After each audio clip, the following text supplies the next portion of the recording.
نحمده ونصلي على رسوله الكريم أما بعد فأعوذ بالله من الشيطان الرجيم بسم الله الرحمن الرحيم اللهم فقهنا في الدين وعلمنا التأويل رب اشرح لي صدري ويسر لي أمري واحلل عقدة من لساني يفقه قولي آمين يا رب العالمين۔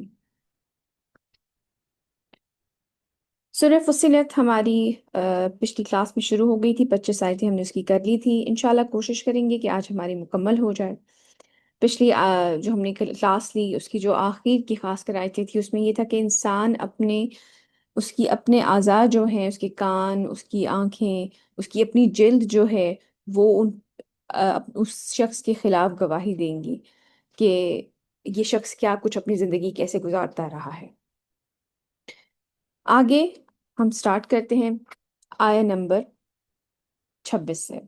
آج کی جو ہماری آیتیں ہیں اس میں آپ جو مین 3 ٹاپکس ہیں وہ اس طرح کے ہیں کہ اس میں جو انکار کرنے والے لوگ ہیں ان کا کیا انجام ہوگا۔ ہم جانتے ہیں یہ مکی سورہ ہے، اور جب کفار مکہ کو دین کی طرف دعوت دی جا رہی تھی تو کس طرح کی، کس لیول کی ریزسٹنس مسلمانوں کو مل رہی تھی۔ یہ بات آج کی آیتیں جب ہم پڑھ رہے ہیں تو جاننا بہت ضروری ہے، کیونکہ اس کے ساتھ ساتھ کہ اللہ سبحانہ وتعالیٰ جو فرما رہے ہیں کہ وہ کس طرح سے انکار کرتے تھے اور ایسے لوگوں کا کیا انجام ہوگا، اس کے ساتھ ساتھ مسلمانوں کا ایسے لوگوں کے ساتھ کیا رویہ ہونا چاہیے، اس کے اوپر بڑا ایمفسس ہے کہ ایک وہ شخص جو کہ دعوت دے رہا ہے۔ ہم جانتے ہیں کہ مکی صورتوں میں ہم پہلے بھی پڑھ کے آئے ہیں، ان کے اندر ایک انداز یہ تھا کہ انسان کس طرح سے اپنے آپ کو دین کی طرف لے کر آئے، کس طرح ثابت قدم رہے، اس کے اپنے کردار کے بارے میں۔ لیکن یہاں پہ اس مسلمان کی زندگی کا، اس کی شخصیت کا ایک دوسرے پہلو کی طرف توجہ دلائی جا رہی ہے کہ جب وہ دعوت دینے لگے، مسلمان دوسرے لوگوں کو اس دین کی طرف بلانے لگے، جیسے کہ ہم نے پچھلی کلاس میں بات کی تھی کہ سورہ فصلت میں خاص کر قرآن کو اپنا گائیڈ بنا کے لوگوں کو اس دین کی طرف بلانا، تو ایسے شخص کی کیا شخصیت ہونی چاہیے۔ تو جو بیک گراؤنڈ ہے نا کہ ان کے ساتھ کیا سلوک ہو رہا تھا، کس کس لیول پر ان لوگوں کو تنگ کیا جا رہا تھا، ان کو اذیتیں پہنچائی جا رہی تھی، نبی کریم صلی اللہ علیہ وسلم کا سب کچھ، ان کی ذات، ان کا کردار جانتے بوجھتے اس کو، کیونکہ وہ پہلے سے جانتے تھے، ہم جانتے ہیں کہ ان کو صادق اور امین کا لقب دیا کرتے تھے، ان کو ٹرسٹ وردی، ان کے اوپر اتنا زیادہ ان کا بھروسہ تھا۔ لیکن جب وہ نبی کریم صلی اللہ علیہ وسلم ایمان لے کر آئے، ان کو دین کی دعوت دی، تو تب ان کا کیا رویہ ہوا، اس کے اگینسٹ کیا مسلمانوں کا کردار ہونا چاہیے، کیونکہ ایک بڑا مشکل کام تھا کہ اس وقت مسلمانوں کے اوپر شدید سخت ٹائم تھا، حتیٰ کہ مسلمانوں کو اپنے گھر چھوڑ کے ہجرت کرنی پڑ گئی، پہلے حبشہ کی، پھر یثرب کی۔ لیکن ایسے میں وہاں پر رہتے ہوئے ان لوگوں کے درمیان ایک مسلمان کا کیا کردار ہونا چاہیے، اس کی کیا شخصیت ہونی چاہیے، اس کی طرف ہمیں ان آیتوں میں ہم پڑھیں گے۔ اس کے ساتھ ساتھ اللہ سبحانہ تعالیٰ کی جو نشانیاں ہیں جن کی طرف اشارہ کیا گیا ہے، دن رات، صبح شام، جو انسان کی اپنی تخلیق ہے اس کے بارے میں بھی ہم پہلے پڑھ کے آ چکے ہیں، اور پھر جو آج کا دور ہے، 1400 سال بعد کا جو دور ہے، کہ اللہ سبحانہ تعالیٰ، ہم آج کے آیتوں میں پڑھیں گے کہ ان کے اپنے اندر سے اور ان کے ارد گرد سے اللہ سبحانہ تعالیٰ ان کو واضح نشانیاں دکھائیں گے جو کہ آج سائنس پروو کر رہی ہے۔ تو جو ہمارے آج کے ٹاپکس ہیں ان میں یہ 3 چیزیں، جو ہماری آج کی آیتیں ہیں ان میں یہ 3 چیزیں جو ہیں، یہ بڑا آپ دیکھیں گے یہ 3 باتیں بڑی پرومیننٹ ہوں گی کہ ایک جو انکار کرنے والے ہیں ان کا انجام کیا ہوگا، ایک مسلمان کی شخصیت کیسی ہونی چاہیے اوور ایک انسان کے بارے میں، اور اس کے ساتھ ساتھ اللہ سبحانہ تعالیٰ کی نشانیوں کے بارے میں۔ چلیے سٹارٹ کرتے ہیں۔ اعوذ باللہ من الشیطان الرجیم، بسم اللہ الرحمن الرحیم۔ وقال الذين كفروا لا تسمعوا لهذا القرآن والغوا فيه لعلكم تغلبون۔ اور کہا ان لوگوں نے جنہوں نے کفر کیا کہ مت سنو اس قرآن کو اور اس کی تلاوت کے دوران میں شور مچایا کرو تاکہ تم غالب رہو۔ ان کا اب ماننا یہ ہو گیا تھا، کیونکہ لوگ دین کی طرف آنا شروع ہو رہے تھے، بات سننا شروع کر رہے تھے، تو اب انہوں نے کیا کرنا شروع کر دیا تھا کہ نبی کریم صلی اللہ علیہ وسلم جہاں بھی دعوت دینے کے لیے کھڑے ہوتے، لوگوں کو دین کا پیغام بتانے کے لیے کھڑے ہوتے، وہاں پر یہ لوگ اپنی اونچا اونچا بولنا شروع کر دیتے، شور مچانا شروع کر دیتے، تو ان کو یہ لگتا تھا کہ وہ اسی طریقے سے غالب ہو سکتے ہیں کہ یہ پیغام لوگوں کے کانوں تک پڑے ہی نہ۔ تو انہوں نے کہا کہ جنہوں نے کفر کیا کہ مت سنو اس قرآن کو اور اس کی تلاوت کے دوران میں شور مچایا کرو تاکہ تم غالب رہو۔ فلنذيقن الذين كفروا عذابا شديدا ولنجزينهم أسوأ الذي كانوا يعملون۔ تو ہم لازماً مزہ چکھائیں گے ان کافروں کو بہت سخت عذاب کا، اور ہم انہیں سزا دیں گے ان کے بدترین اعمال کے حساب سے۔ ذلك جزاء أعداء الله النار لهم فيها دار الخلد جزاء بما كانوا بآياتنا يجحدون۔ یہ ہے بدلہ اللہ کے دشمنوں کا، یعنی آگ، یعنی کہ وہ لوگ جو انکار کرنے والے تھے ان کا کیا انجام ہوگا، یہ فیوچر بتایا جا رہا ہے۔ ان کے لیے اسی میں ہمیشگی کا ٹھکانہ ہے، ٹھکانہ یہ بدلہ ہوگا اس کا کہ وہ ہماری آیات کا انکار کرتے تھے۔ وقال الذين كفروا ربنا أرنا الذين أضلانا من الجن والإنس نجعلهما تحت أقدامنا ليكونا من الأسفلين۔ اور جو کافر ہیں وہ کہیں گے کہ اے ہمارے پروردگار، اب ان کے سامنے عذاب آ چکا ہے، تمام چیزیں ان کے سامنے کھل کے بیان ہو گئی ہیں، تو اب وہ کیا کہہ رہے ہیں، اور جو کافر ہیں وہ کہیں گے کہ اے ہمارے پروردگار ذرا ہمیں دکھا دیں جنوں اور انسانوں میں سے وہ لوگ جنہوں نے ہمیں گمراہ کیا تھا، یعنی کہ وہ جو سردار ہیں یا آج کل بھی جو انفلوئنس آپ کو کر رہے ہیں، مختلف طریقوں سے دین سے دوری کی طرف لے کے جا رہے ہیں، اسلام کو فالو نہیں کرنے دیا جا رہا ہے۔ آج کے دور کے جو فرعون ہیں یہ آج بھی اسی طرح ریلیونٹ ہے بیٹے، جس طرح اس وقت کے سردار جو تھے، جو چودھری بنے ہوئے تھے، وہ لوگوں کو اس طرف سے یہاں سے بہکاتے تھے، آج کے دور میں بھی دین سے دوری کے لیے لوگوں کے لیے اسی طرح کی چیزیں کریٹ کی جا رہی ہیں۔ تو وہ لوگ یہ جو کہ جب دیکھ لیں گے سب کچھ اپنی آنکھوں سے تو کیا کہیں گے کہ ہمیں جنوں اور انسانوں میں سے جو ہمیں گمراہ کیا کرتے تھے ان کو بس ذرا دکھا دیں، جنہوں نے انسانوں میں سے وہ لوگ جنہوں نے ہمیں گمراہ کیا تھا، ہم انہیں اپنی قدموں کے نیچے رون دیں تاکہ وہ ہو جائیں سب سے نیچے والے۔ مطلب آج ہم جنہوں نے ہمیں گمراہ کیا تھا، جس حشر پہ آج ہم ان کی وجہ سے پہنچے ہوئے ہیں، ہم چاہتے ہیں کہ آپ ہمیں وہ دکھا دیں اور ہم انہیں اپنے قدموں کے نیچے رون دیں۔ مطلب اس وقت ان کے اندر اتنی ہیٹرڈ ہوگی انہی لوگوں کے لیے جن کو پہلے وہ سردار مانا کرتے تھے، یا وہ جنات جو کہ ہم لوگوں کے دلوں میں وسوسے ڈالتے ہیں، لوگوں کو دین سے دوری، وہ شیاطین جو دین سے دوری لوگوں کے لیے دلوں میں ڈالتے ہیں، ان لوگوں کے بارے میں اتنی ہیٹرڈ ہوگی۔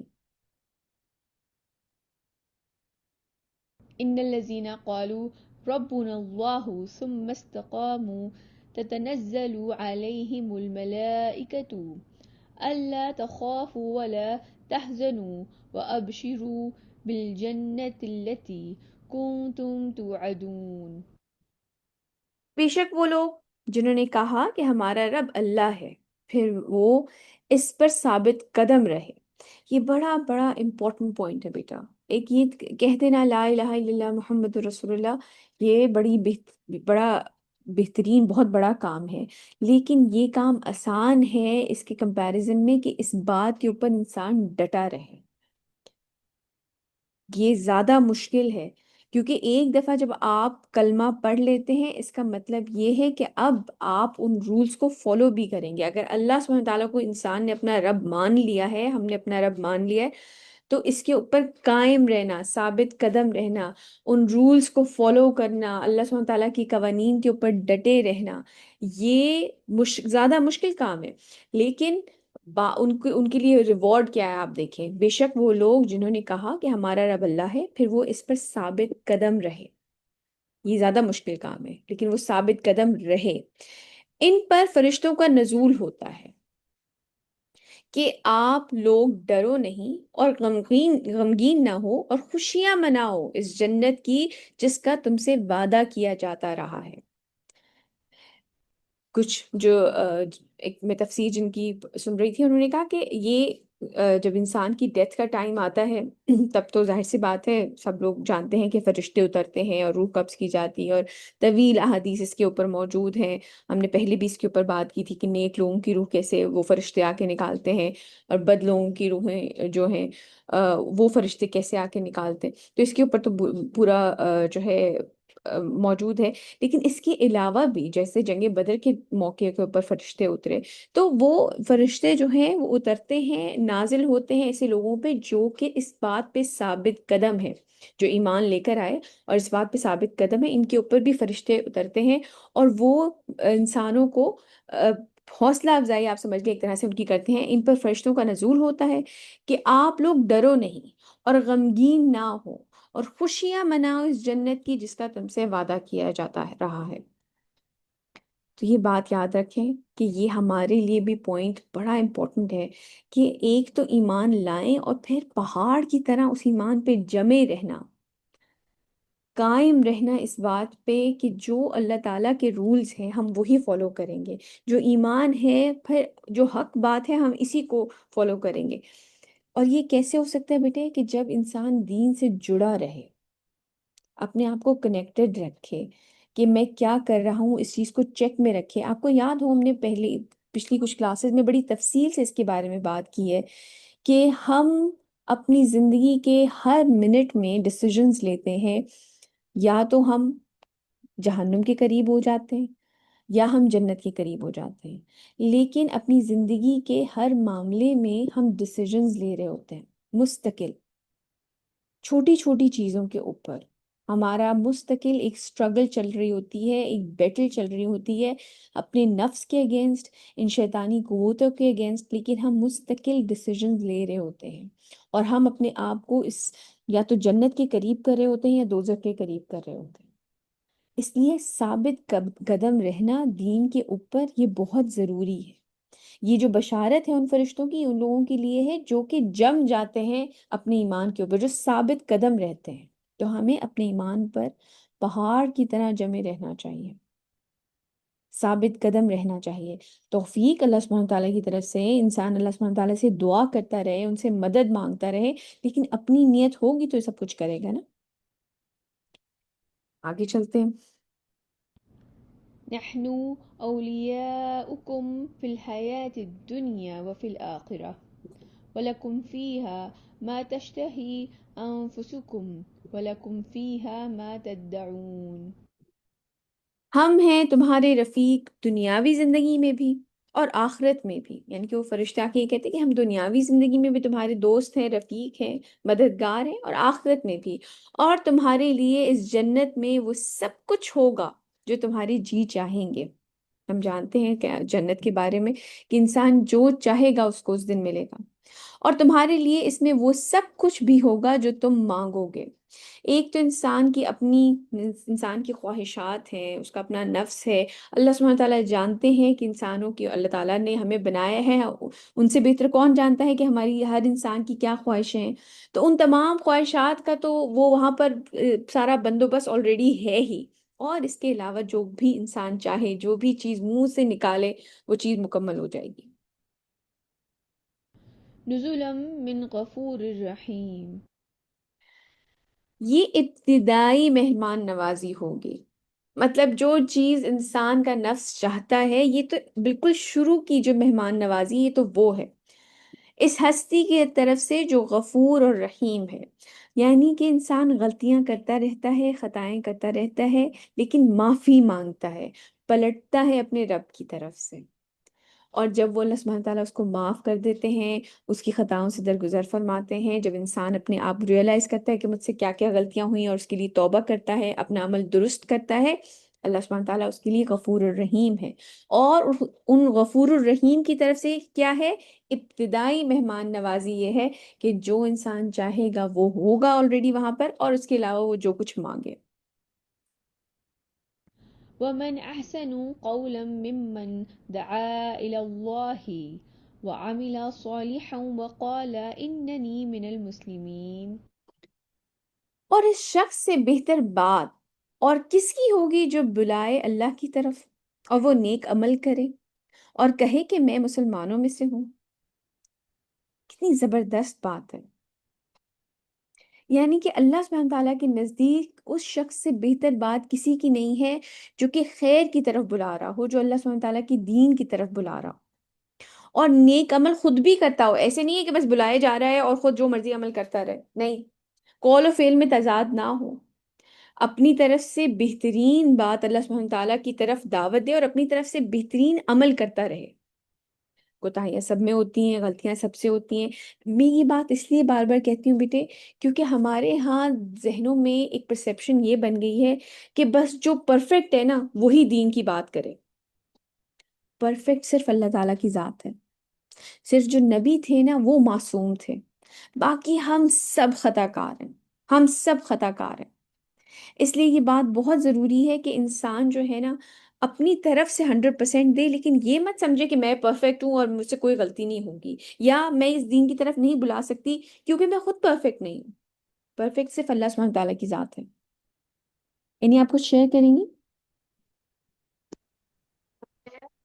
مطلب کہ انسان کی زندگی میں نا کافی کچھ ایسا ہوتا ہے، جیسے انسان پہلے جو ہے وہ مطلب گناہوں کی طرف ہوتا ہے. لائک آج کل تو ہر میوزک ہے اور بہت ساری چیزیں ایسی ہیں جس میں ہم سے ہو رہا ہوتا ہے گناہ، لیکن جب انسان کی زندگی میں مشکل وقت آتا ہے اور پھر جو ہے نا وہ تھوڑا سدھر جاتا ہے، لائک دین کی طرف آ جاتا ہے.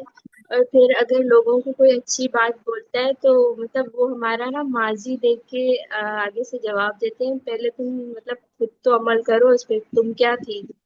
تو ہوں. پھر ایسے بڑا ہی افسوس ہوتا ہے، دل دکھ جاتا ہے. بیٹے، یہ بات ساری یہ ہے کہ نبی کریم صلی اللہ علیہ وسلم کو کیسی کیسی باتیں سننے کے لیے ملی ہیں. آپ کے اوپر کیسے کیسے لوگوں نے جملے کسے ہیں، آپ کو مجنون کہا ہے کہ یہ ان کے اوپر کوئی جنون طاری ہو گیا ہے. کیسی کیسی باتیں نبی کریم صلی اللہ علیہ وسلم کے بارے میں کی گئی ہیں. تو پتہ ہے، دیکھیں آج انشاءاللہ ہم جو آیتیں پڑھیں گے نا، وہ مجھے جب میں جب یہ پریپیئر کر رہی تھی نا لیسن، تو مجھے بار بار یہ خیال آ رہا تھا کہ یہ والے کردار جو ہے نا یہ اسی شخص کا ہو سکتا ہے جس کو آخرت کے اوپر پختہ یقین آ گیا ہو کہ میں بہت ہی لمیٹڈ ٹائم پیریڈ کے لیے اس دنیا میں ہوں اور مجھے نہیں فرق پڑتا لوگ میرے بارے میں کیا کہتے ہیں. مجھے صرف اس چیز سے فرق پڑتا ہے کہ میرا رب میرے بارے میں کیا سوچتا ہے. یہ والا کردار جو آج ابھی انشاءاللہ ہم آگے جا کے اوصاف انسان کے پڑھیں گے، ابھی اگلی آیت میں ہی شروع ہو جائے گا. یہ والا کردار اسی شخص کا ہو سکتا ہے جس کا ایمان پختہ ہو. کیونکہ آپ دیکھیں پہلے ہمیں کہا گیا ہے کہ ایمان پخت اس کا، وہ اس بات پہ جم گیا کہ اللہ میرا رب ہے. اس کا مطلب کیا ہے کہ اسے یہ پتا ہے کہ یہ جو دنیا ہے نا یہ بڑا ٹیمپریری ٹائم ہے، یہاں پہ میں نے ہمیشہ نہیں رہنا. اب اس کے بعد آپ بے لوس ہو کے اس بات سے بالکل ماورا ہو کے کہ لوگ میرے بارے میں کیا اوپینین رکھتے ہیں. ہاں سب کا پاسٹ ہوتا ہے، سب پہلے زندگی گزار کے آئے ہوئے ہوتے ہیں اور پریزنٹ میں بھی لوگوں سے غلطیاں ہوتی ہیں، فیوچر میں بھی لوگوں سے غلطیاں ہو سکتی ہیں. میں یہ نہیں کہ میں اسی لیے میں نے پہلے کہا کہ پرفیکٹ تو صرف اللہ سبحانہ تعالیٰ کی ذات ہے، لیکن آپ اپنی طرف سے 100% دیتے رہیں، اللہ تعالیٰ سے معافی مانگتے رہیں. جو خطائیں جو بھی انسان سے غلطیاں ہو جاتی ہیں اس کے لیے معافی مانگتے رہیں. لیکن اپنا فوکس آپ کا کیا ہونا چاہیے کہ میں نے اس دنیا میں ہمیشہ نہیں رہنا ہے. اس کے بعد آپ کو چاہے آپ کے فرینڈز، چاہے آپ کے رشتہ دار، چاہے آپ کی اولاد، چاہے آپ کا اسپاؤس، چاہے آپ کو کوئی کچھ کہہ لے، انسان کو یہ پتہ ہے میں بڑے لمیٹڈ ٹائم کے لیے اس دنیا میں آیا ہوں اور میں نے یہاں سے چلے جانا ہے. اور میں نے یہاں پہ جو ٹائم یہاں گزارنا ہے نا وہ میں نے اللہ سبحانہ تعالیٰ کو راضی کرنے کے لیے گزارنا ہے. تو آپ حق بات کہیں. اور اگین ابھی جو اسپیشلی ہم اگلی آیت پڑھیں گے، ہم انشاءاللہ ساتھ ہی پڑھ لیتے ہیں. پہلے ہم یہ آیت پڑھ لیتے ہیں اور پھر میں اس کے بارے میں فردر ڈسکس کرتے ہیں. اور اس شخص سے بہتر بات اور کس کی ہوگی جو بلائے اللہ کی طرف اور وہ نیک عمل کرے اور کہے کہ میں مسلمان ہوں. ولا تستوي الحسنة ولا السيئة ادفع بالتي هي أحسن فإذا الذي بينك وبينه عداوات كأنه ولي حميم. یہ والی آیت. اور دیکھو اچھائی اور برائی برابر نہیں ہوتے، تم مدافعت کرو بہترین طریقے سے. یعنی کہ اب آپ یہ، میں اس وجہ سے میں نے سٹارٹ میں کہہ دیا کہ ہمارے لیے اس ٹائم پیریڈ کو جاننا کہ یہ کب نازل ہوئی ہے یہ بڑا ضروری ہے کہ مکی آیتیں ہیں اور مسلمانوں کے اوپر سختیاں بڑھتی چلی جا رہی ہیں، ان کو مختلف طریقے سے ایذا پہنچایا جا رہا ہے، اور جیسے کہ آپ نے مینشن کیا ہے نہیں کہ لوگ ظاہر سی باتیں تکلیف دہ باتیں کہتے تھے، نبی کریم صلی اللہ علیہ وسلم کے بارے میں تکلیف دہ باتیں کہتے تھے. I am I am sure بہت ساری ان لوگوں اور لوگ جو صحابہ تھے ان سے جو پہلے غلطیاں ہوں گی یا کوئی کردار ہوں تو ان کے بارے میں باتیں کرتے ہوں گے، تو یہ باتیں تو لوگ اس وقت بھی کرتے تھے. لیکن پھر جب انسان دعوت دے رہا ہے، وہی ایگزیکٹلی آپ والی بات ہے نہیں کہ پھر اگر آپ کسی کو خیر کی بات کہہ رہے ہیں تو پھر آپ کا کردار اپنا کیا ہونا چاہیے، اور وہ اللہ سبحانہ تعالیٰ ہمیں یہاں بتا رہے ہیں. اور دیکھو اچھائی اور برائی برابر نہیں ہوتی تو مدافعت کرو بہترین طریقے سے. بہترین طریقہ کیا ہے؟ تو کسی انسان نے آپ کو تکلیف دہ بات کہی، آپ نے اس کو بہتر طریقہ کیا ہے؟ آپ نے اسے معاف کر دیا. لیکن بہترین طریقہ کیا ہے؟ کسی نے آپ کے ساتھ کوئی تکلیف دہ بات کہی تو آپ اس کے ساتھ اور زیادہ اچھے ہو جائیں گے، اور زیادہ لونگ ہو جائیں گے، زیادہ کیئر سے بات کریں گے اس شخص کے ساتھ. تو تم دیکھو گے کہ وہی شخص جس کے اور تمہارے درمیان دشمنی ہے وہ گویا گرم جوش دوست بن جائے گا. یہ اللہ سبحانہ تعالیٰ ایک سیکرٹ بتا رہے ہیں کہ اگر آپ کے ساتھ کوئی برائی کر رہا ہے تو بہتر کیا ہے؟ آپ اسے معاف کر دیں. لیکن بہترین کیا ہے؟ آپ اس کے ساتھ اور بھی زیادہ اچھے ہو جائیں. اور یہ ایٹیٹیوڈ کون اپنا سکتا ہے؟ جس کو پتا ہو کہ یہ دنیا عارضی ہے اور میں نے آخرت میں اللہ سبحانہ تعالیٰ کے پاس ریوارڈ مجھے چاہیے، مجھے ان لوگوں سے کوئی فرق نہیں پڑتا یہ میرے بارے میں کیا کہے. ارریلیونٹ ہو جاتا ہے یہ چیز کہ یہ آگے کوئی بھی بات کرنے والا شخص کیا بات کہہ رہا ہے، کس انداز میں کہہ رہا ہے، یا یہ میرا کیا لگتا ہے. یقین کریں جب ایک دفعہ یہ والا ایمان مضبوط ہو جائے کہ یہ سب ٹیمپرری ہے تو وقتی طور پہ تکلیف پہنچتی ہے، میں یہ نہیں کہہ رہی کہ تکلیف نہیں پہنچتی یا برا نہیں لگتا یا آپ کوئی آئرن کے بن جاتے ہیں، نہیں میں یہ نہیں کہہ رہی. وقتی طور پہ انسان کو دکھ ہوتا ہے، تکلیف ہوتی ہے، then you move on very quickly. آپ اس ڈپریشن میں رہ نہیں جاتے، رک نہیں جاتے، جم نہیں جاتے، آپ آگے بڑھ جاتے ہیں. تو آپ ہمارا رویہ ان لوگوں کے ساتھ جن کو آپ دین کی کوئی اچھی بات بتا رہے ہیں ان کے ساتھ کیا ہونا چاہیے کہ تم مدافعت کرو بہترین طریقے سے. تو تم دیکھو گے کہ وہی شخص جس کے اور تمہارے درمیان دشمنی ہے وہ گویا گرم جوش دوست بن جائے گا. جیسے مجھے بڑا اچھا لگا حضرت عیسیٰ کا یہ قول ہے. حضرت عیسیٰ علیہ السلام نے فرمایا سانپوں کی طرح ہوشیار اور فاختہ کی طرح بے ضرر رہو. کتنی امیزنگ بات ہے. یعنی کہ آپ ایسے نہ ہو کہ جو بالکل نئی ہوتے ہیں کوئی بھی آ کے کچھ بھی کہہ جائے، نہیں، آپ بہت الرٹ رہیں. آپ کو پتا ہو کہ آپ کا دوست کون ہے، آپ کا دشمن کون ہے، آپ کو کون زر پہنچا سکتا ہے، لیکن آپ کی طرف سے اس کو زر نہ پہنچے. یہ دعوت دین کے بارے میں بات ہو رہی ہے. اس کا ایک دوسرا پہلو ہے جو کہ ہم اگلی انشاءاللہ سورہ میں پڑھیں گے. اس کا ایک دوسرا پہلو ہے، لیکن جب آپ انوائٹ کر رہے ہیں دین کی طرف یا آپ کوئی خیر کی بات دوسروں کو پہنچا رہے ہیں تو آپ کا یہ رویہ ہونا چاہیے کہ آپ کو پتا ہو کہ اگلے کو برا لگ رہا ہوگا یا آپ کو کوئی زر پہنچا سکتا ہے، آپ الرٹ ہوں لیکن آپ کی طرف سے زر نہ پہنچ رہا ہو. یہ بڑی امیزنگ بات ہے. کیا ایسا نہیں ہے کہ آپ بالکل ہی جسے عام عام الفاظ میں کہتے ہیں نا بدھو ہیں، پتہ ہی نہیں ہے کہ اچھا کون دوست ہے کون دشمن ہے. نہیں، انسان کو جو اسپیشلی قرآن پڑھنے والے نا ان کے پاس یہ حکمت ہوتی ہے. اللہ سبحانہ تعالیٰ ان کو یہ حکمت عطا کرتے ہیں کہ انہیں پتہ ہوتا ہے کہ ان کے دوست کون ہیں، ان کو دشمن کون ہے. لیکن ان کا رویہ آگے سے اس چیز سے بالکل ماورا ہوتا ہے کہ وہ اگلا بندہ میرے ساتھ کیا کرے گا. آپ کا اپنا رویہ بیسٹ ہوتا ہے ان کے ساتھ. آپ کچھ شیئر کریں گے نہیں؟ میم تو پھر اگر کوئی آپ پہ مطلب ظلم کرے لائک پھر ہمیں وہ سہتے رہنا چاہیے، مطلب آواز نہیں اٹھانی چاہیے، اس نہیں کا نہیں یہ بیٹے، مطلب ہے؟ ظلم کے خلاف تو حدیث میں ہے کہ اپنے بھائی کی مدد کرو چاہے وہ ظالم ہو یا مظلوم. تو ان صحابہ نے آپ سے پوچھا کہ مظلوم کی تو سمجھ آتا ہے کہ بھئی اس پہ ظلم ہو رہا ہے تو لوگوں آپ اس کی مدد کریں، لیکن ظالم کی مدد کیسے کریں؟ آپ نے فرمایا ظلم سے روک کر اسے ظلم مت کرنے دو.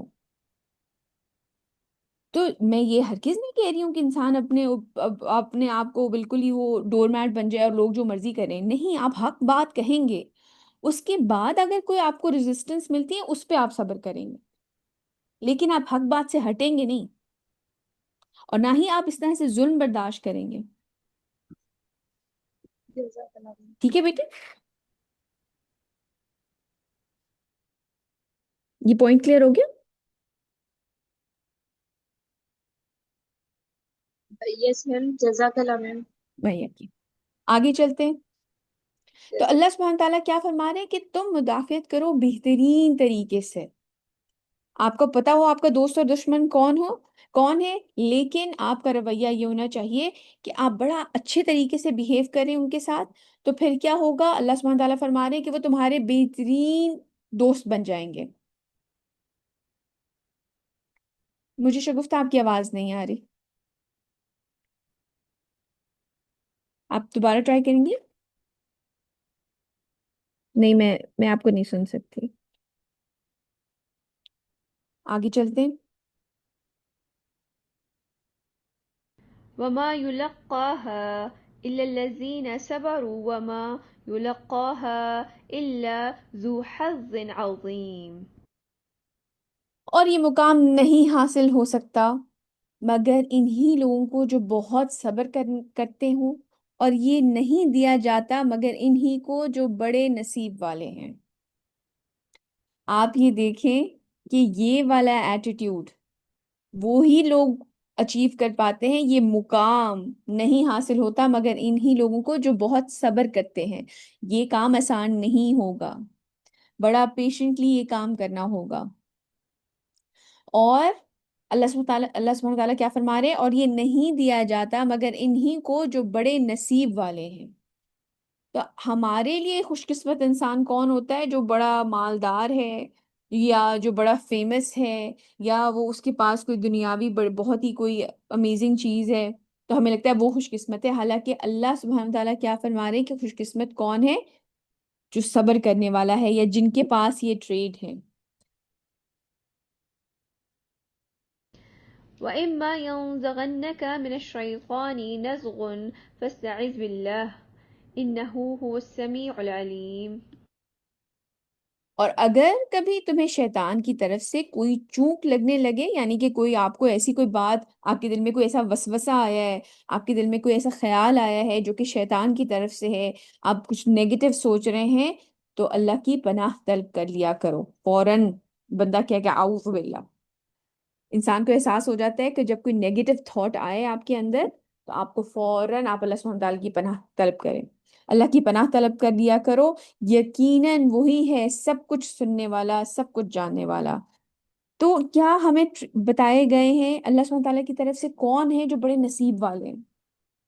جو کہ اپنے اپنے ایمان میں پختہ ہوتے ہیں، جم جاتے ہیں، ایمان لائے اور اس پہ جم گئے.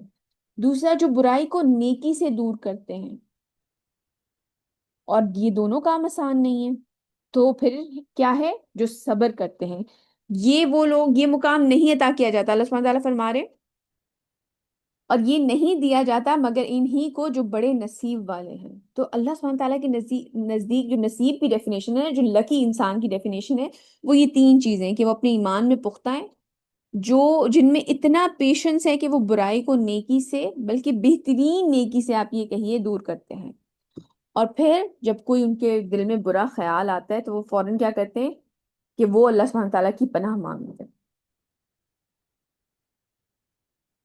یہ ہیں نصیب والے اللہ سبحانہ تعالیٰ کی طرف سے. آگے چلتے ہیں. ومن آياته الليل والنهار والشمس والقمر لا تسجدوا للشمس ولا للقمر واسجدوا لله الذي خلقهن إن كنتم إياه تعبدون.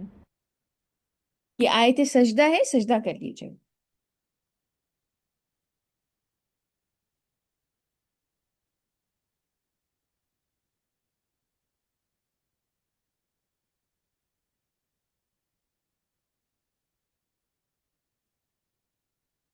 اور اسی کی نشانیوں میں سے ہیں رات، دن، سورج اور چاند. تم سورج کو سجدہ مت کرو اور نہ چاند کو، بلکہ اسی اللہ کو سجدہ کرو جس نے ان سب کو پیدا کیا. جو اس وقت تھے لوگ شرک کیا کرتے تھے، جس نے ان سب کو پیدا کیا، اگر تم واقعتاً اسی کی بندگی کرتے ہو. فإن ہے۔ استكبروا فالذين عند ربك يسبحون له بالليل والنهار وهم لا يسأمون۔ بس اے نبی صلی اللہ علیہ وآلہ وسلم، اگر وہ استکبار کریں یعنی کہ تکبر کریں تو پرواہ نہیں، وہ جو آپ کے رب کے پاس ہے وہ دن رات، یعنی کہ جو فرشتے اللہ سبحانہ تعالیٰ کے پاس ہیں وہ دن رات اس کی تسبیح میں لگے ہوئے ہیں اور وہ اس سے تھکتے نہیں ہیں۔ تو اللہ سبحانہ تعالیٰ بے نیاز ہیں، انہیں ہمارے سجدوں کی یا ہماری عبادتوں کی یا تسبیحات کی ضرورت نہیں ہے، لیکن یہ انسان کی خوش نصیبی ہے کہ وہ اللہ سبحانہ تعالیٰ کو سجدہ کرے۔ جی یعنی آپ کچھ شیئر کریں گی؟ مجھے یہ پوچھنا تھا کہ قرآن پاک میں سجدے آتے ہیں نا، جی جی۔ تو وہ ہم مطلب جیسے قرآن پاک کل ختم کر کے ہم اس کے بعد ایک ساتھ سارے کر سکتے ہیں یا نہیں اسی ٹائم ہمیں کرنا ہوتا ہے؟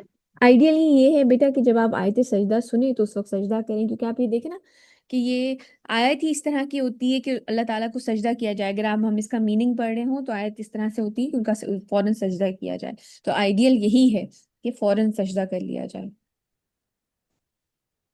ٹھیک ہے، تھینک یو، جزاک اللہ۔ وہی آگے چلتے ہیں۔ ومن آياته أنك ترى الأرض خاشعة فإذا أنزلنا عليها الماء اهتزت وربت۔ اور اس کی نشانیوں میں سے یہ بھی ہے کہ تم زمین کو دیکھتے ہو کہ وہ دبی پڑی ہے، مطلب خشک ہے، بنجر ہے، پھر جب ہم اس پر پانی برسا دیتے ہیں تو اس میں حرکت پیدا ہوتی ہے اور وہ ابھر آتی ہے، مطلب جب پانی برستا ہے تو پھر فلرش کرنے لگتی ہے، ابھرنے لگتی ہے۔ إن الذي أحياها لمحيي الموتى إنه على كل شيء قدير۔ یقیناً وہ اللہ جس نے اس کو زندہ کیا ہے وہی مردوں کو بھی زندہ کرے گا، جیسے کہ زمین مردہ پڑی ہوتی ہے، یہ نشانی ہے اللہ سبحانہ تعالیٰ کی کہ ایک مردہ بنجر زمین کے اوپر اللہ سبحانہ تعالیٰ بارش برساتے ہیں اور وہ زندہ ہو جاتی ہے اور وہ پھل دینے لگتی ہے۔ اسی طرح جیسے مردہ زمین زندہ ہو جاتی ہے، اسی طرح جو عام مردے ہیں ان کو بھی زندہ کیا جائے گا، کیونکہ ہم جانتے ہیں، ہم یہ چیز پہلے پڑھ کے آ چکے ہیں کہ وہ لوگ اس بات پہ اعتراض کرتے تھے کہ یہ کیسے ہو سکتا ہے کہ جب ہم مر کے مٹی ہو جائیں گے تو ہمیں دوبارہ سے پیدا کر دیا جائے گا۔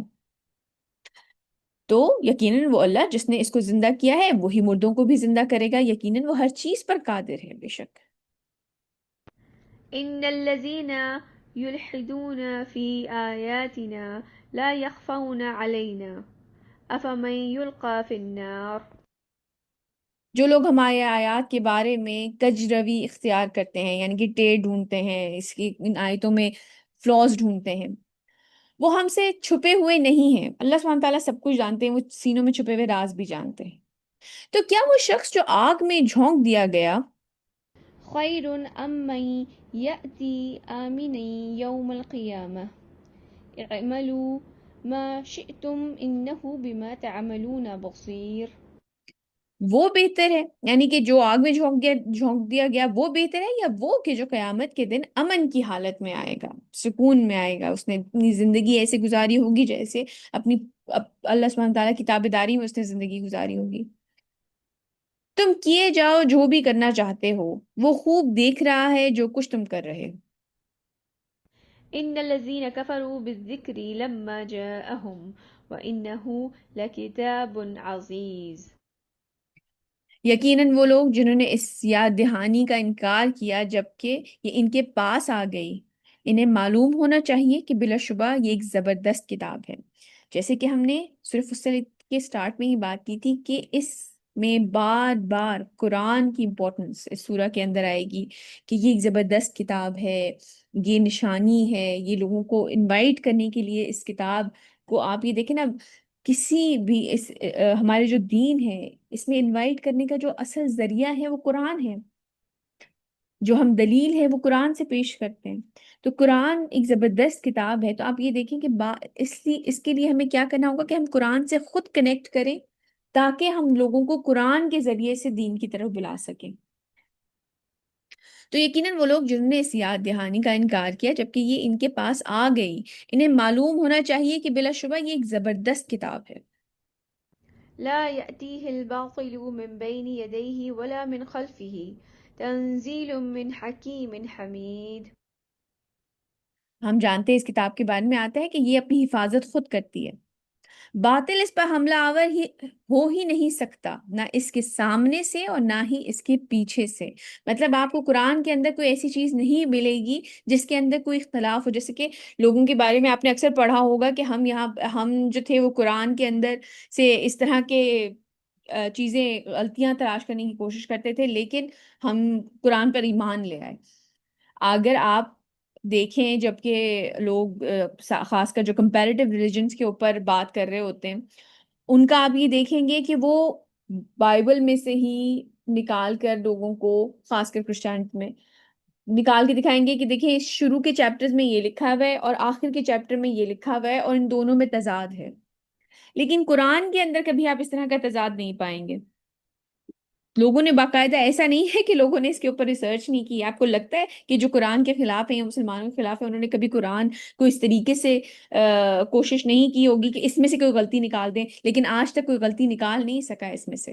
تو باطل اس پر حملہ آور ہو ہی نہیں سکتا، نہ اس کے سامنے سے اور نہ ہی اس کے پیچھے سے۔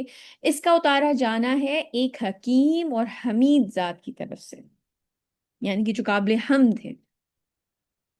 ما يقال لك إلا ما قد قيل للرسل من قبلك إن ربك لذو مغفرة وذو عقاب أليم۔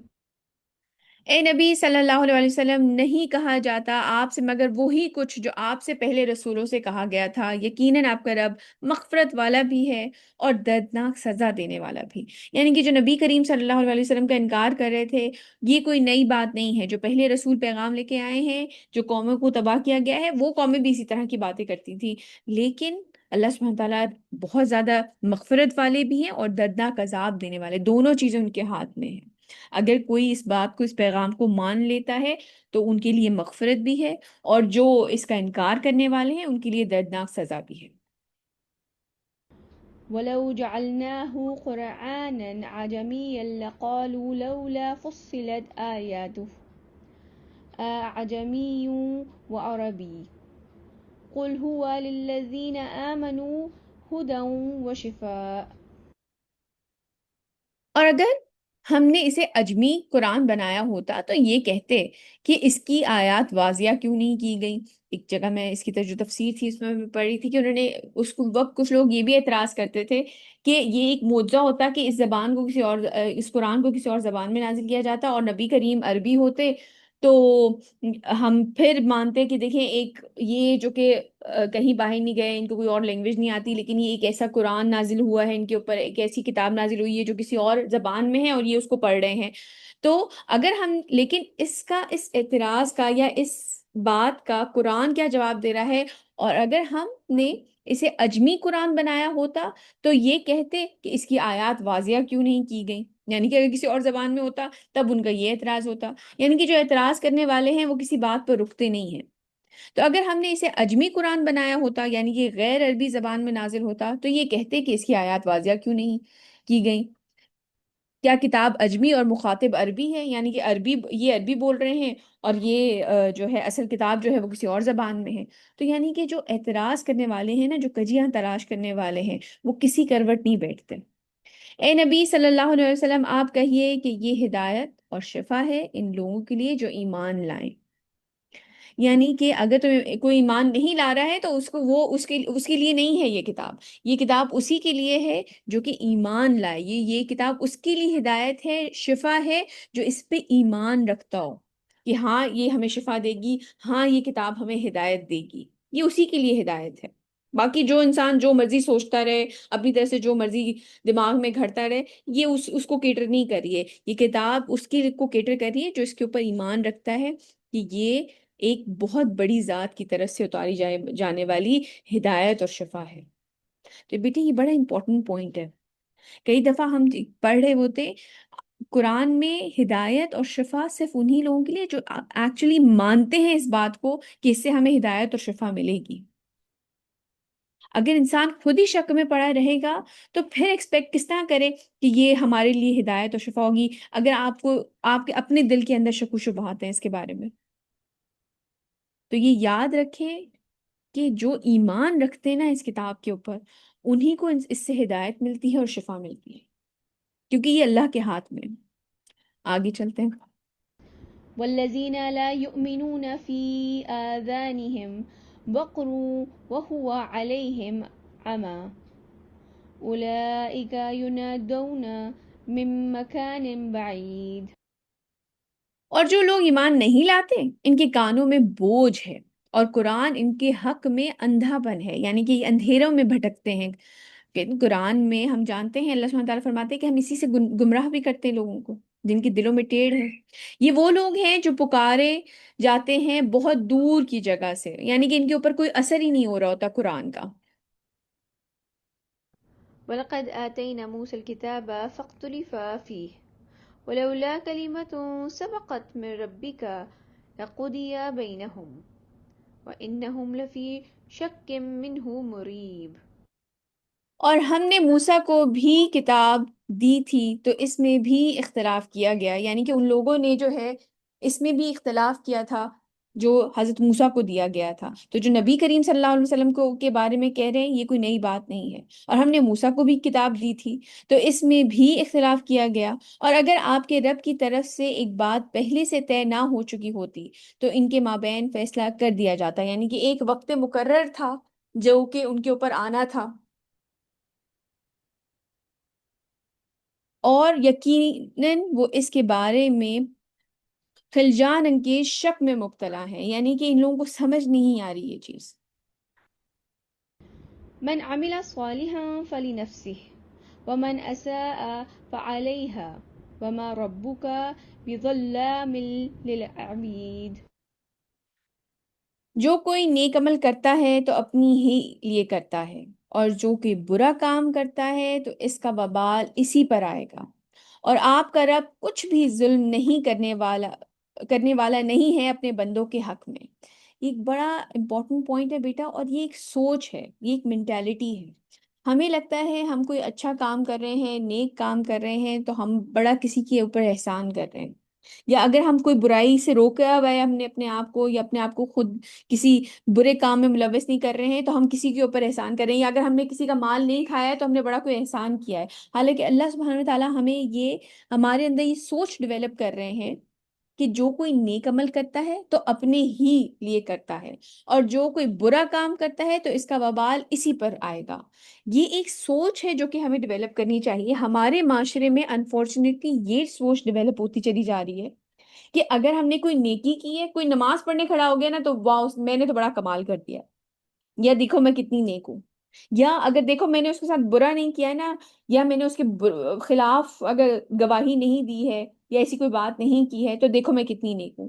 حالانکہ ایک مسلمان، ایک اچھے مسلمان کی سوچ ہی ہونی چاہیے یہ تو میں اپنے ساتھ بھلا کر رہی ہوں۔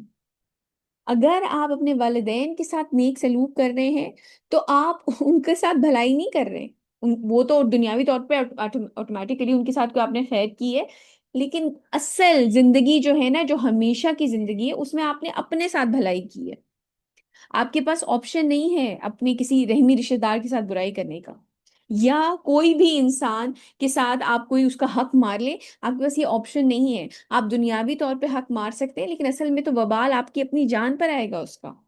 تو یہ ایک سوچ ڈیولپ کرنے والی بات ہے کہ یہ میرا کسی کے ساتھ نیکی کرنا میرا فرض ہے، اور اپنے آپ کو برائی سے روکنا میرا فرض ہے، ورنہ میں خود پھنس رہی ہوں گی اس کے اندر۔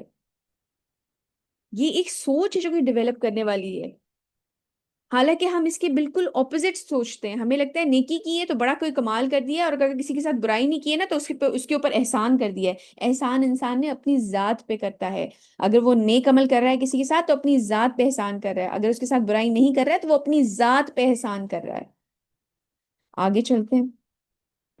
إليه يرد علم الساعة وما تخرج من ثمرات من أكمامها وما تحمل من أنثى ولا تدع إلا بعلمه۔ اسی کی طرف لوٹتا ہے قیامت کا علم، قیامت کب آئے گی، اور نہیں نکلتی کوئی پھل، نہیں نکلتے کوئی پھل اپنے غلاف سے، اور نہ کسی مادہ کو حمل ہوتا ہے، یعنی کہ جو بھی جاندار ہیں، جو بھی حمل ٹھہرتا ہے جن کو، اور نہ ہی وہ اس کی اس کو جنتی ہے مگر اس کے علم میں ہے، یعنی کہ ہر شے جو دنیا میں آ رہی ہے، جو دنیا سے جا رہی ہے، ہر چیز کا علم جو ہے وہ اللہ سبحانہ تعالیٰ کو پتہ ہے۔ ويوم يناديهم أين شركائي قالوا آذناك ما منا من شهيد۔ اور جس دن وہ ان کو پکارے گا کہ کہاں ہے میرے وہ شریک، وہ کہیں گے ہم نے تو آپ سے عرض کر دیا ہے کہ ہم میں سے کوئی بھی اس کی گواہی دینے والا نہیں ہے۔ مطلب اس دن تو سب کچھ دودھ کا دودھ پانی کا پانی ہو جائے گا، سب کچھ ان کے سامنے ہوگا، تو اس دن وہ کہیں گے کہ نہیں، اب ہم ان کی گواہی دینے والے نہیں ہیں، کوئی نہیں ہے آپ کا شریک، آپ واحد ہیں۔ وضل عنهم ما كانوا يدعون من قبل وظنوا ما لهم من محيص۔ اور وہ سب گم ہو جائیں گے ان سے جنہیں وہ پکارا کرتے تھے اس سے پہلے، اور وہ یقین کر لیں گے کہ اب ان کے لیے کوئی جائے فرار نہیں ہے، اب ان کا کوئی فرار، ان کو کوئی نجات کہیں سے نہیں مل سکتی۔ انہیں اندازہ ہو جائے گا کہ جن کو وہ پکار رہے تھے وہ سب جھوٹے تھے، ان کا کوئی وجود نہیں تھا۔ لا يسأم الإنسان من دعاء الخير وإن مسه الشر فيئوس قنوط۔ ان آیتوں کو جو باری ہیں، ان کو انسان اگر اپنے اوپر ریفلیکٹ کرے تو انسان کو احساس ہوتا ہے کہ یہ کتنی حقیقت سے بھری ہوئی ہیں۔ انسان بھلائی مانگنے سے نہیں تھکتا، ہم ہر وقت چاہتے ہیں کہ ہمارے ساتھ خیر ہو، اور اگر کہیں اسے کوئی تکلیف پہنچ جائے تو بالکل مایوس اور دل شکستہ ہو جاتا ہے۔ ذرا سی کوئی بیماری آ جائے، ذرا سی کوئی پریشانی آ جائے تو پھر انسان کا ایٹیٹیوڈ کیا ہوتا ہے کہ ہمیں تو کبھی خیر ملی نہیں، ہمیشہ یہ میرے ساتھ ہی کیوں ہوتا ہے۔ اسی لیے وہ جو حدیث ہے نا بیٹا، وہ بہت امپورٹنٹ ہے، جو نبی کریم صلی اللہ علیہ وسلم نے فرمایا کہ جو چھوٹی چیز پہ شکر ادا نہیں کرتا وہ بڑی چیز پہ بھی شکر ادا نہیں کرتا۔ تو جو چھوٹی چھوٹی نعمتیں ہیں، جو چھوٹی چھوٹی آسائشیں اللہ سبحانہ تعالیٰ نے ہمیں دے رکھی ہیں، ان تمام چھوٹی سے چھوٹی چیز کا جو ہے نا وہ اللہ سبحانہ تعالیٰ کا شکر ادا کرتے رہنا چاہیے۔ تو انسان بھلائی مانگنے سے نہیں تھکتا، اور اگر کہیں اسے کوئی تکلیف پہنچ جائے تو بالکل مایوس اور دل شکستہ ہو جاتا ہے، کہ لگتا ہے اب تو کوئی خیر ملی نہیں، اب تو یہ چیز جائے گی نہیں۔ کئی دفعہ ہوتا ہے کہ ہم کچھ ذرا لمبے عرصے کے لیے، کوئی 5-6 دن گزر گئے ہیں اور آپ ٹھیک نہیں ہو رہے ہیں، تو اتنا انسان مایوس ہو جاتا ہے کہ مجھے اب میں ٹھیک نہیں ہوں گا، اب یہ بیماری نہیں جائے گی۔ ولئن أذقناه رحمة منا من بعد ضراء مسته ليقولن هذا لي وما أظن الساعة قائمة۔ اور اگر اسے ہم اپنی رحمت کا مزہ چکھا دیں، اس کے بعد کسی کوئی تکلیف پہنچی تھی، تو وہ ضرور کہے گا کہ ہاں یہ تو میرا حق ہے، اور میں نہیں سمجھتا کہ یہ قیامت وغیرہ کوئی قائم ہونے والی شے ہے۔ یعنی کہ پھر اس کو لگتا ہے کہ نہیں، یہ تو جو ہے یہ تو میری اپنی وجہ سے ہے، میں نے اتنی وہ دوا دارو کر دی اور میں نے یہ سب کچھ کر لیا، یہ تو سب کچھ میری اپنی وجہ سے ہے، یہ جو خیر ملی ہے۔ ولئن رجعت إلى ربي إن لي عنده للحسنى فلا ننبئن الذين كفروا بما عملوا ولا نذيقنهم من عذاب غليظ۔ اور اگر مجھے لوٹا ہی دیا گیا میرے رب کی طرف، یقیناً میرے لیے اس کے پاس بہتری ہوگی۔ مطلب اگر دنیا میں اتنا کچھ دے رکھا ہے تو پھر آخرت میں کیا مسئلہ ہے؟ پھر تو کوئی مسئلہ نہیں ہوگا، تب بھی مجھے اللہ تعالیٰ نے اگر دنیا میں دیا ہے تو وہ مجھے آخرت میں بھی دیں گے۔ تب ہم پوری طرح سے جتلا دیں گے ان کافروں کو، جو کچھ بھی اعمال انہوں نے کیے ہوں گے، اور انہیں ہم لازماً مزہ چکھائیں گے بہت ہی گاڑے عذاب کا۔ اللہ سبحانہ تعالیٰ ہمیں ایسے لوگوں میں شامل نہ فرمائے۔ وإذا أنعمنا على الإنسان أعرض ونأى بجانبه وإذا مسه الشر فذو دعاء عريض۔ اور جب ہم انسان پر نعمتوں کی بارش کر دیتے ہیں تو وہ رخ پھیر لیتا ہے اور اپنا پہلو بدل لیتا ہے، اور جب اسے کوئی تکلیف پہنچتی ہے تو بڑی لمبی لمبی دعائیں کرنے لگتا ہے۔ کبھی انسان اگر اپنی زندگی کے اوپر ریفلیکٹ کرے تو یہ بات بہت بڑی حقیقت ہے۔ اس لیے کئی دفعہ اللہ سبحانہ تعالیٰ کی طرف سے جو آزمائشیں آتی ہیں وہ اللہ تعالیٰ کی طرف سے رحمت ہوتی ہیں، کیونکہ جب انسان آزمائش میں پھنستا ہے تبھی اللہ تعالیٰ کو یاد کرتا ہے۔ راحت میں ہم اللہ سبحانہ تعالیٰ کو اس طرح سے یاد نہیں کرتے جتنا کہ ہم آزمائش میں اللہ سبحانہ تعالیٰ کو یاد کرتے ہیں۔ کبھی نوٹس کریے گا اپنی زندگی میں یہ چیز، آئی ایم شور آپ نے کی ہوگی۔ کہ جب کوئی تکلیف پہنچ رہی ہوتی ہے تب انسان جو ہے وہ اللہ تعالیٰ کو بڑا گڑ گڑا کے یاد کرتا ہے، تب کنیکٹ کرتا ہے، اللہ سبحانہ تعالیٰ کے قریب ہو جاتا ہے۔ تو ایک طرح سے جو آزمائشیں ہوتی ہیں نا وہ اللہ تعالیٰ کی رحمت ہوتی ہیں بیٹا، کیونکہ وہ ہمیں اللہ تعالیٰ سے قریب کر دیتی ہیں۔ جب کوئی انسان بیمار پڑتا ہے نا تب وہ دعائیں کرتا ہے کہ یا اللہ مجھے ٹھیک کر دیں۔ جب اس کے پاس کوئی مشکل وقت آتا ہے نا تب وہ اللہ تعالیٰ سے کنیکٹ کرتا ہے، تب اسے ریئلائز ہوتا ہے۔ ابھی پچھلے دنوں میں نے ایک صاحب کا یہ سنا، ان کو ریسنٹلی ان کو اللہ تعالیٰ ان کو زندگی صحت دے، انہیں کینسر ڈائگنوز ہوا اور وہ بہت زیادہ بیمار ہو گئے، اور ان سے بات ہوئی تو میں نے ان کو یہ کہتے ہوئے سنا کہ مجھے اب زندگی کا مقصد سمجھ آیا ہے۔ جب انسان راحت میں ہوتا ہے نا تو انسان اپنی زندگی میں مگن ہو جاتا ہے، ان راحتوں کو انجوائے کرنا حالانکہ راحت انجوائے کرنے میں کوئی برائی نہیں ہے، لیکن اس وقت بھی اللہ تعالیٰ کو یاد رکھا جائے اور آزمائش میں بھی اللہ تعالیٰ کو یاد رکھا جائے۔ یعنی آپ کچھ شیئر کریں گی؟ میم میں نے یہ ایکسپیرئنس کیا ہے اس چیز کے بارے میں، لیکن اب جو ہے نا مطلب مشکل وقت جو آیا تھا وہ کافی حد تک ختم ہو چکا ہے، لیکن اب جو اگر تھوڑی سی کوئی ہیپینس ملتی ہے نا تو ایک دم ہی اس میں مگن ہو جاتے ہیں۔ ظاہر سی بات ہے ایسا ہوا ہے ابھی بھی ریسنٹلی ایسے میرے ایسے ساتھ، لیکن پھر اس میں مجھے نا یہ ڈر بھی لگتا ہے کہیں اللہ کو بھول تو نہیں گئی، مطلب یا میں زیادہ ہی اس میں انوالو تو نہیں ہو رہی، ایسے ایسے مجھے خیال آتے ہیں مجھے، تو ہوں کیا پھر وہ صحیح ہے؟ تو مجھے ایسا فیل ہوتا ہے بار بار، یہ تو اچھی فیلنگ ہے بیٹا کہ انسان اس بارے میں کانشیس رہے اور کہ پھر میں وہ کہیں اللہ خوشی تعالیٰ کو… مجھے وہ نہیں لگتی، مطلب پھر وہ اتنا وہ نہیں لگتا مجھے۔ اصل میں اس کا دیکھیں مین آبجیکٹو کیا ہے کہ انسان کو جب خوشی ملے نا تو وہ دنیا میں مگن نہ ہو جائے، اور جب انسان کو تکلیف پہنچے تو وہ یہ نہ تو وہ بالکل مایوس ہی نہ ہو کے رہ جائے۔ اس میں ہمارے لیے لرننگ یہ ہے کہ دونوں وقتوں میں نا اللہ تعالیٰ کو یاد رکھا جائے، ان سے کنیکٹڈ رہا جائے۔ جب اللہ سبحانہ تعالیٰ ہمیں نعمتیں عطا کریں تو ان کا شکر کریں، اور جب اللہ سبحانہ تعالیٰ کی طرف سے کوئی آزمائش آئے تو اس پہ صبر کیا جائے، بجائے اس کے کہ جب نعمت آئے تو رخ پھیر لیا جائے، اور جب تکلیف آئے تو انسان بالکل اس وقت کنیکٹ کرے، اس وقت اللہ سبحانہ تعالیٰ کی طرف رجوع کرے۔ دونوں صورتوں میں اللہ تعالیٰ سے کنیکٹڈ رہنا چاہیے، یہ ہو انسان کا ایٹیٹیوڈ۔ اور جب ہم انسان پر نعمتوں کی بارش کر دیتے ہیں تو وہ رخ پھیر لیتا ہے اور اپنا پہلو بدل لیتا ہے، اور جب اسے کوئی تکلیف پہنچتی ہے تو بڑی لمبی لمبی دعائیں کرنے لگتا ہے۔ قل أرأيتم إن كان من عند الله ثم كفرتم به من أضل ممن هو في شقاق بعيد۔ اے نبی صلی اللہ علیہ وسلم ان سے کہیے کیا تم نے غور کیا کہ اگر یہ قرآن واقعی اللہ ہی کی طرف سے ہو، پھر تم نے اس کا کفر کیا تو کون ہوگا اس سے بڑھ کر کے بھٹکا ہوا جو دور کی مخالفت میں پڑا ہو؟ کہ مطلب اگر تم واقعی ذرا امیجن کرو کہ یہ واقعی ہی اس ذات کی طرف سے نازل ہوا ہے جو کہ بنانے والا ہے تمہارا بھی میرا بھی اس پوری کائنات کا، اور وہ یہ ذات کہہ رہی ہے کہ اپنے اعمال درست کر لو، اللہ تعالیٰ کے اوپر یقین لے آؤ کہ ورنہ تمہارے ساتھ جو ہے وہ آخرت میں بہت برا ہوگا۔ اگر واقعی تم اتنا امیجن کرو کہ یہ سب کچھ صحیح ہے تو تم کہاں بھٹک رہے ہو، تم کتنی دور کی مخالفت میں جا رہے ہو، ہمیشگی کے عذاب کی طرف انسان جا رہا ہے۔ تو اے نبی صلی اللہ علیہ وسلم ان سے کہیے کیا تم نے غور کیا کہ اگر یہ قرآن واقعی اللہ ہی کی طرف سے ہو، پھر تم نے اس کا کفر کیا تو کون ہوگا اس سے بڑھ کر بھٹکا ہوا؟ مطلب آپ سوچیں کہ پھر کیا، امیجن کرو ذرا جو دور کی مخالفت میں پڑا ہو۔ سنريهم آياتنا في الآفاق وفي أنفسهم حتى يتبين لهم أنه الحق أولم يكفي بربك أنه على كل شيء شهيد۔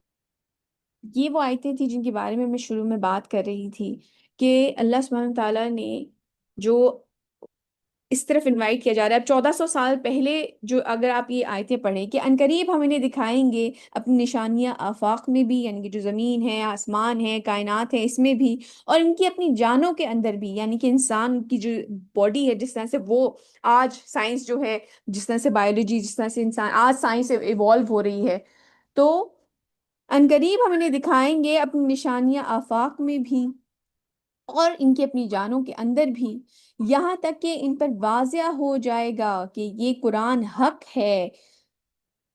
بیٹے ایک منٹ ہولڈ کریے گا۔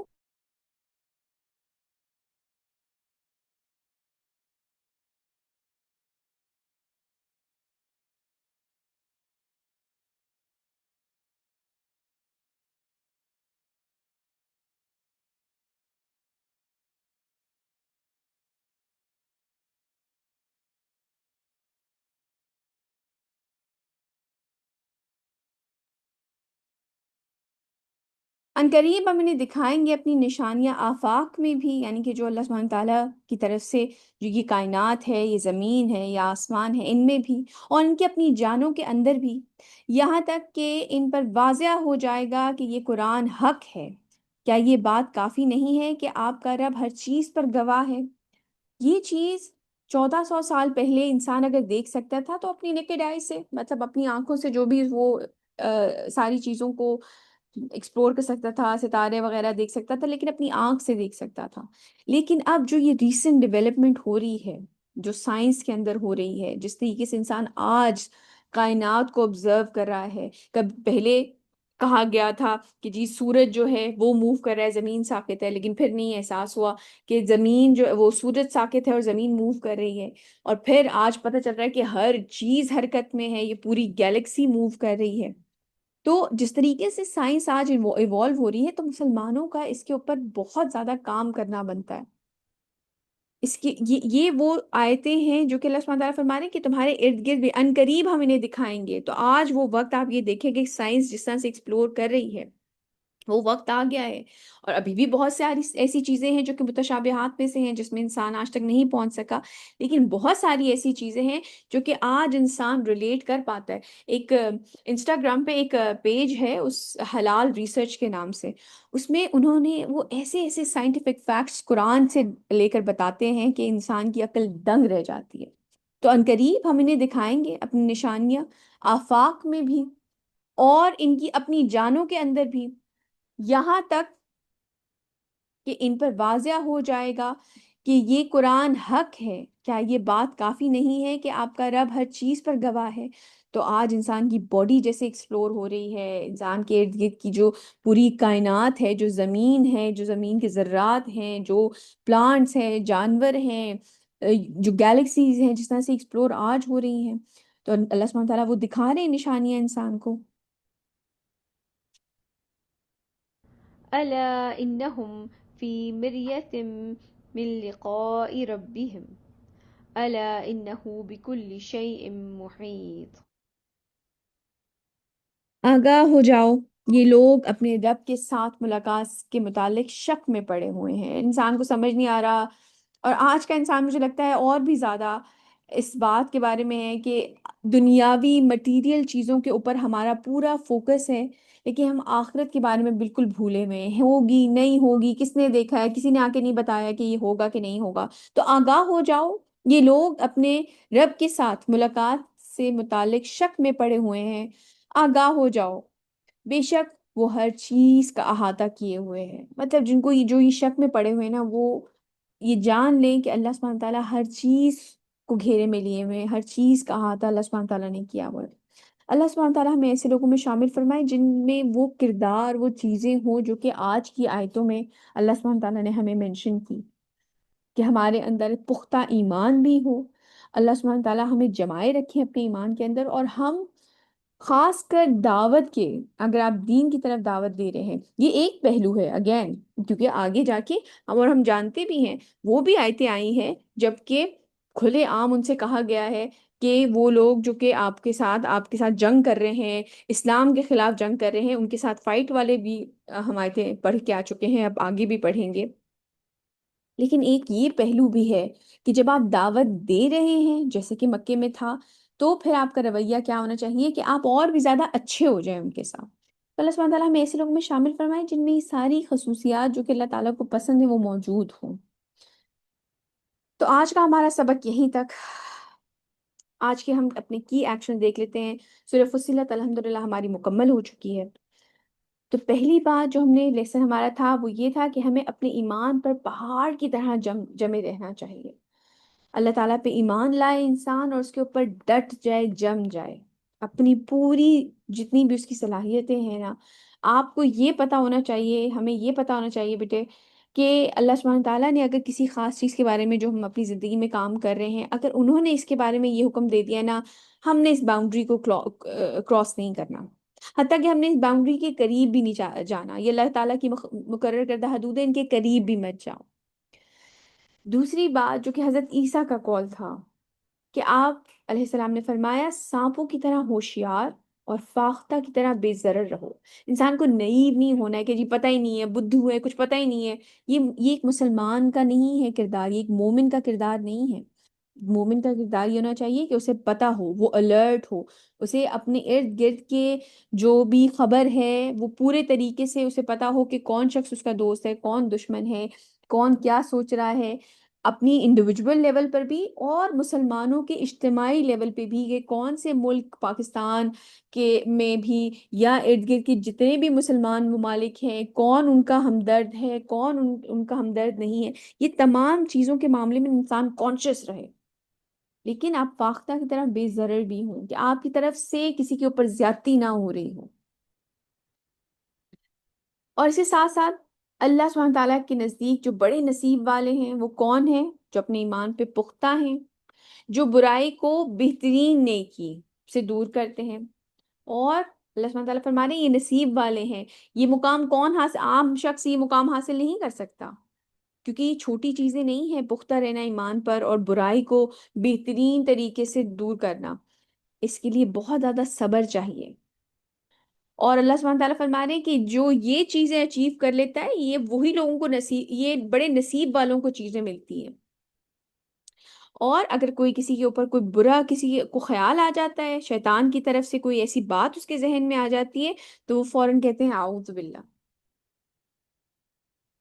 اور اس کے ساتھ ساتھ اس سوچ کو اپنے اندر پیدا کریں. یہ ہمارے لیے بڑا ضروری ہے کہ یہ جو ہمارا غلط مائنڈ سیٹ ڈیولپ ہوتا جا رہا ہے کہ ہم نے کسی کے ساتھ کوئی اچھا کر دیا تو ہم نے اس کے اوپر احسان کر دیا ہے، یا اگر میں نے اس کے بارے میں جھوٹ نہیں بولا ہے یا اس کے بارے میں کوئی خلاف اس کی گواہی نہیں دی تو میں نے اس کے اوپر احسان کیا ہے. نہیں، اللہ سبحانہ تعالیٰ فرما رہے ہیں جو کوئی نیک عمل کرتا ہے تو اپنے ہی لیے کرتا ہے، اس کا فائدہ اسی شخص کو پہنچے گا. اگر آپ کسی کے ساتھ نیکی کر رہے ہیں، آپ اپنے والدین کے ساتھ، اپنے بہن بھائیوں کے ساتھ، اپنے ارد گرد کے لوگوں کے ساتھ اگر آپ نیکی کا معاملہ کر رہے ہیں، یا آپ اپنے ساتھ اچھا کر رہے ہیں. اور جو کوئی برا کام کرتا ہے تو یہ اس کا وبال اسی پہ پڑے گا. اگر آپ کسی کے ساتھ برائی نہیں کر رہے ہیں تو یقین کریں یہ آپ اپنے ساتھ بھلائی کر رہے ہیں. اپنا خیر خواہ تو ہر کوئی ہوتا ہے. تو سبحانک اللہم وبحمدک اشہد ان لا الہ الا انت استغفرک واتوب الیک. جزاک اللہ خیر کثیرا کثیرا. السلام علیکم ورحمۃ اللہ وبرکاتہ.